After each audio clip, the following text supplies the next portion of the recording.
Hi everybody, this is Alchemist 2, and I'm back again with another book review. Recently, I finished book 2 of the Guardian series, which is called Aster, Bunnymund, and the Warrior Eggs at the Earth's Core. And like the first book, it is really enthralling, and once you pick it up, you cannot put it down. As I've said before, in reference to the way that William Joyce writes and his illustrations, or as he calls them, illuminations. I find his illustrations absolutely lovely and very whimsical in the way that he does them. And I like the way he depicts different characters next to other objects. It's like looking into a dictionary that has pictures in it. And this one is actually, well, no, it's around the same length as the first book is, 251 pages in all. And it just continues the story of the Guardians themselves, and we get to meet Aster Bunnymund.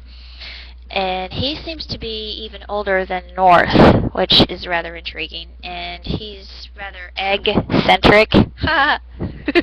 Yeah, he really is. And he's just a tremendous character and rather unique in his way. And he's what's known as a puka. And puka is a magical creature that's referenced in Russian mythology and legend, if you know anything about that. It's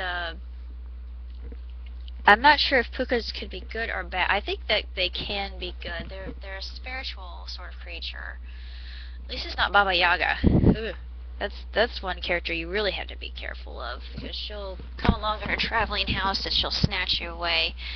But there are lots of stories that are like that, and that's what keeps kids from going into the woods. Tales like that and Goldilocks and Little Red Riding Hood. Those tales keep children from going into the woods. But this book is really enjoyable. It's very fantastical and exceedingly well written, and just a hop, skip, and a jump. Sorry, rabbit humor. Easy to read and very breathtaking.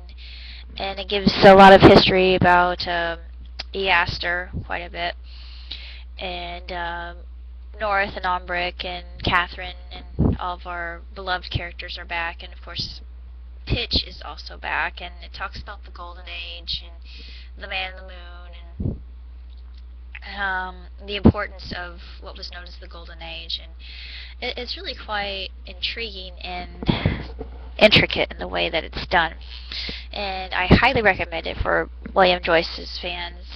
And it's definitely different than the movie, like I said before, and on its own account, it is, I think, better than the movie, if I can go out on a limb, because I love the movie itself, but I really do think that the books far exceed the film.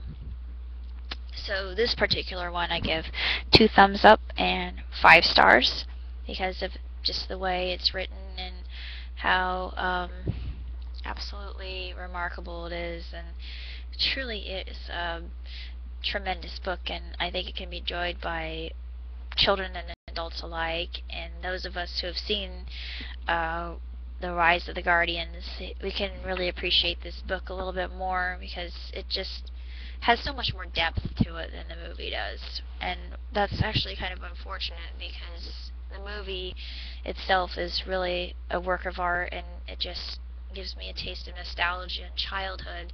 It makes me glad that I still have my imagination and I can still dream up fantastical worlds in my mind and not have to worry about being looked at like I'm some kind of freak when I write these things. But this is just how my mind works, and I'm just so thankful that I can share my my different worlds and different visions to people, and hopefully I can reach somebody somewhere somehow with what I have written, because I do think that, as there was an episode of Doctor Who with oh, I forget the names of the creatures.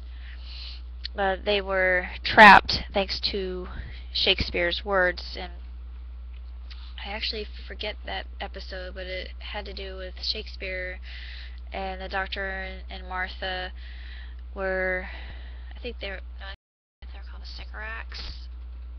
I do think they were called the Sycorax, but anyway, they were trapped in an orb of their own device because they had forgotten the power of words, and words wield power, as the Doctor said, and I highly agree with him there. They certainly do. The written word should never be discounted for anything. It is definitely a powerful medium, and Joyce has more than proved it through his books.